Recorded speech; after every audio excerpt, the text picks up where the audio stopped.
So we are very happy to have Dr. Ahluwalia here, as Sri Lanka is in the midst of multiple crises, suffering from economic bankruptcy, and there is a determination on the part of Sri Lankans to come out of this disastrous situation in a comprehensive, authentic and correct manner.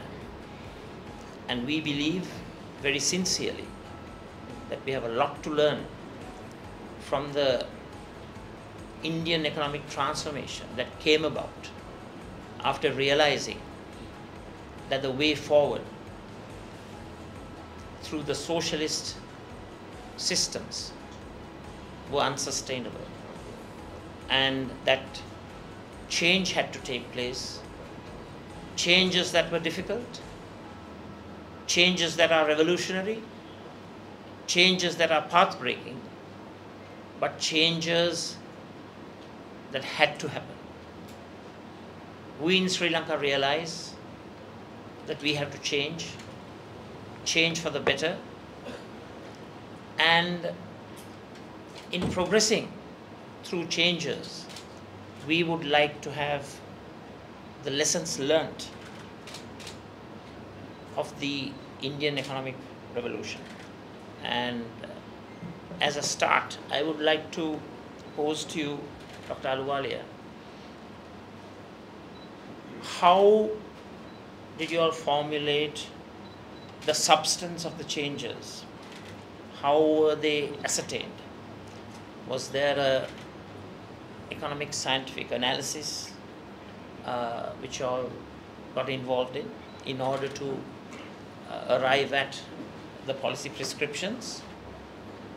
And when changes were initiated, what were the methodologies that were used to ensure that these policies remained the standard operating procedure for all successive governments, irrespective of their political ideology? I would like you to start from there.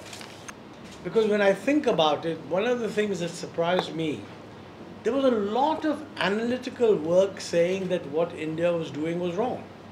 And this was not foreign analytical work. Sometimes in our countries, this business of whether a point of view is right or not gets conditioned by whether it's pushed by a national or not, although technically they should not be.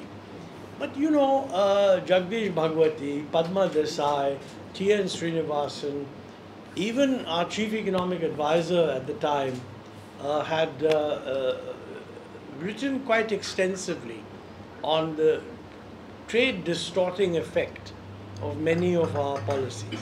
But somehow it didn't get reflected in government policy. I mean, this excellent work, in fact, most of these people went abroad.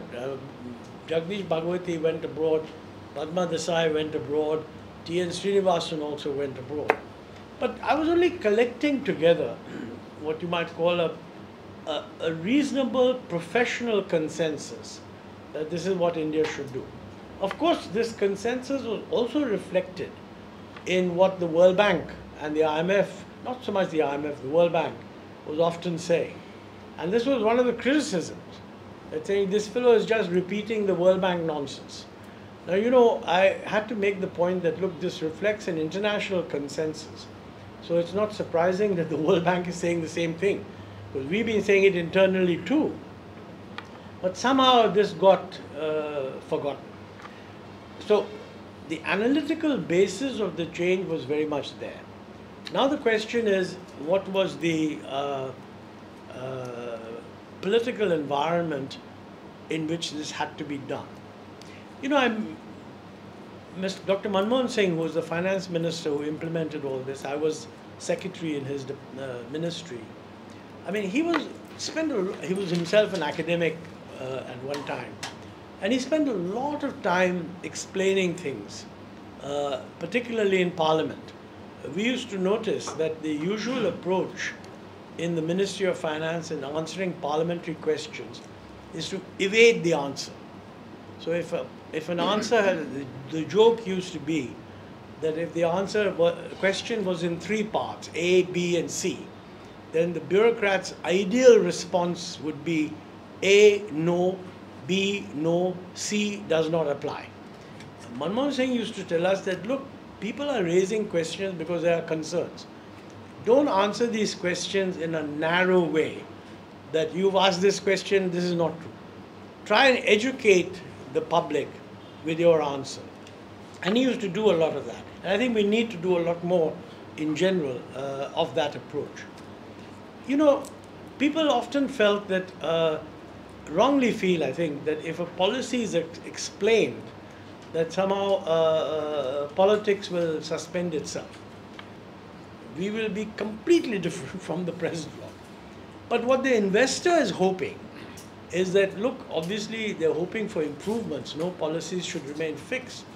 But the idea that every time there's a government change, there'll be a radical change, this is not consistent with good economic expectations. So you need to create, you need a coexistence between a healthy politics, which is contested, where people criticize what's happening, and a kind of a mature understanding that, look, in the end, we all want a healthier economy.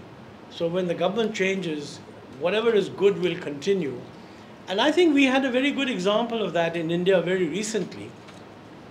I mean, I was a member of the previous government as deputy chairman, Dr. Manmohan Singh as prime minister. There were two things that we were pushing very hard. One was the goods and services tax, which is, you have a VAT, is the same thing. And it's a major indirect tax reform, particularly in India, because you have the center levying taxes and the states also levying taxes, and they needed to be integrated. And the second thing was this Aadhaar digital identity. Two very major things. Now the BJP was opposed to Aadhaar. A bill had been introduced to give it legal status. The BJP members of parliament were against it. And on the GST, Prime Minister Modi, who was then Chief Minister of Gujarat, opposed it, right? Once the government came in, he strengthened the Aadhaar thing, continued it, expanded it, and all the rest of it, and promptly brought in the GST. So it's a good example of how you can play out contests in politics while at the same time preserving what is sensible in policy. Of course, all policies, even the government that introduces the policy, will find that there is need to improve it, and that's really what needs to continue. And I feel that in the Indian reforms, one way or another, we were able to keep the political side on roughly the same page. Probably if you ask the same question of a politician, I mean, if they work out that this is meant to be a complement to the political system, they may say, yes, of course, we are very mature. If on the other hand, they view it as a criticism of themselves, that they did something that they were opposing earlier, our public sector to be truly independent and truly run by managers. I mean, the public sector is actually under the strict control of the ministry to which it reports, which also means the civil servants of that ministry. And since ministries work in a very hierarchical way, this is something that L.K. Jha had once brought home to me, that in India, in the very early stages, it was easy to get a lot of public sector decisions made quickly because there were relatively few, the public sector was small, and the top guys more or less acted like a board. I mean, the top 5 secretaries would know each other, they'd been to more or less the same colleges, and they'd all get together and they say, oh, this is worth doing. By the time the system became big, every ministry's position was determined in a file, which is starting comment made by deputy secretary, pronounced on by the joint secretary, etc. I mean, the system was utterly rigid. And anything that was innovative could be questioned. It wouldn't actually be killed, it would be questioned. And it used to be said in India in those days that the easiest way of killing an idea is to note on the file, this may be referred to the Reserve Bank of India. I mean, that means it's gone for 6 months. Somebody would write some letter, what do you think? The Reserve Bank would take its own time to reply. And at the back of the Reserve Bank's they would say this is going to cost so much in foreign exchange. And the Reserve Bank in those days was worrying about foreign exchange reserves, etc. Today all that is irrelevant because, you know, the exchange rate has been freed. I think in that sense, that's one of the most important things that Sri Lanka has done. And if you look at the graph, depending on how you trace it, I mean, the dollar value of the Sri Lankan rupee collapsed in 22, but then slowly moved up. It's a classic operation of how you find a market equilibrium. Because in all the textbooks, it will tell you that when you're finding a market equilibrium, the exchange rate will overshoot to begin with.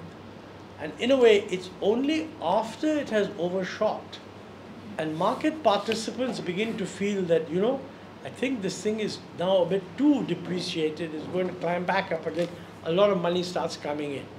So what you've now got is an exchange rate that is fluctuating.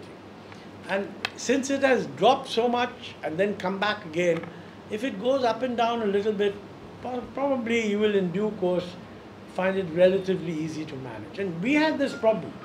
When we freed the exchange rate to begin with, there was a lot of concern. And later on, when it became flexible, people always wondered, you know, would it remain stable? And every time it tended to depreciate a little, there would be a little bit of political concern. But on the whole, it's been managed quite well. And, you know, at the time of the reforms, the exchange rate was depreciated to 24 rupees to the dollar. When we went flexible, it went to 36 rupees to the dollar. It's now 83, 30 years later. And even today, our newspapers, if it's 83.8, newspapers start saying, when will it breach the 84 mark? I mean, of course it's going to breach the 84 mark. If the world inflation is 2% and our inflation is 5%, it is going to depreciate by 3%. And these statements like, this is the lowest that the rupee has ever been. This is again a silly statement. Because, you know, if it were to behave steadily, every day would be the lowest, as long as domestic inflation is higher. But, you know, I think it's interesting that it takes a long time to educate the public. Very often, the reaction of the public reflects education, even if they don't realize it. I mean, they still read the stuff, but on the whole, they don't worry too much that the rupee has now slipped a little, etc. Of course, you've had a massive change, so I can understand. But in due course, this will stabilize. So I think this brings up another issue, and that is that, you know, it is very difficult to know what is the time period over which a policy change that you make is going to have an impact. And this is a subject of very intense research. The area that has been most thoroughly studied is a linkage between monetary policy and inflation. Now, you know, most people from around the world, and certainly true, I think, in India and probably also Sri Lanka, would say that there is a time lag of at least 3 to 6 months before a monetary tightening will impact inflation. This also means that when you're deciding to tighten, you should look at anticipated inflation. Whereas most of the guys introducing the reforms would have wanted to say that will it be firmly in place before the next election? Now, there's no simple way of handling this problem, but I think one conclusion is that whatever policies put in place, the important ones almost certainly will have a longer term to show up results. But from a political point of view, I think there are two areas you need to be very clear about, any government. One is that how do these policies affect the poor? Because, you know, they're the ones we don't hear. I mean, the elite we hear all the time. And generally, the elite are in favor of the kind of policy changes that are going on all around the world. They don't need too much persuasion by and large. But you know, the poor don't have that much time, and their incomes are low, and many of our policies do not directly impact the income of the lowest segment. So in India, this has always been an issue in government, that whatever you're announcing, you should be able to say, and for the poor, this and this and this, whatever it is. Now, what it is can vary, and different politicians will have different favorite components. But anyone who's challenging a policy, saying this is only for the rich, I mean, you need to be able to answer that, saying no, for the poor and the agriculturists, this is what we're doing. And the second, I think, is that some of the results must become evident sooner rather than later. And that's where, for example, on exports, you know, joining a free trade agreement maybe will have an impact in 2 years' time. The exchange rate will have an impact in 3 months' time. You know, building a much better system of logistics and trade information and so on, that will take 3 to 4 years' time. So I think one has to, if you want to design a policy, you need to be aware that what are the things that will yield results soon and what are the things that will yield results later. I'm not saying, by the way, that we did this well. I'm just saying that having done it and sitting back, I can see that these were issues. And in different ways, I think they need to be handled. One of the biggest things, of course, which particularly in a country that is, I mean, in Sri Lanka's case, you have gone through an extraordinarily difficult economic crisis. I think it's to the credit of the country and the system that you have negotiated something with the IMF. And the suggestion is, the impression is that although the downslide is not yet over, it has got arrested. So maybe there's some degree of stabilization from which one can move forward. But in many ways, the difficult part is still ahead. And internationally, people must be looking and saying, look, here is a country that's going through an election. It is only an elected government with a parliamentary majority somehow organized that can credibly commit to policies. But in the meantime, if there is a perception that there's a basis for different parties to come together or to support policies, the likelihood is that investors will view it favorably. And I think that's a very important issue for anyone thinking of what to do. For the rest, to my mind, the biggest thing that one has to get done first is the macro balance. There is no analyst who will say that you can write a good story even though the macro balance is bad. And I think that is a problem in Sri Lanka, because your very high fiscal deficit combined with a very high debt, combined with a debt which is high proportion of foreign debt, though that is now being restructured. And all that is made more complicated by the fact that the tax ratio is very, very low. 8+% is about half of what other countries are doing. So, you know, when people look at the evolution of policy, and indeed any political party wanting to, if asked the question, how are you going to address the macro balance, has to be able to address this question. Is raising the tax ratio on your agenda, and what is the way in which it's going to be done? If that is ignored, then it will not carry any confidence in the international setup. I don't know if this is a very long-winded way of answering what I thought was a very crisp question. And you know, when you don't know how to answer a question well, you take a long time answering it. So forgive me. I'm pretty sure that your answers served well in promoting the economic transformation of India. So I would like to open the floor. Please keep in mind that this is an apolitical discussion. confine yourselves to the economic prescriptions, the economic scenarios and programs, and I would like to open the floor for the audience to ask questions from Dr. Ahluwalia.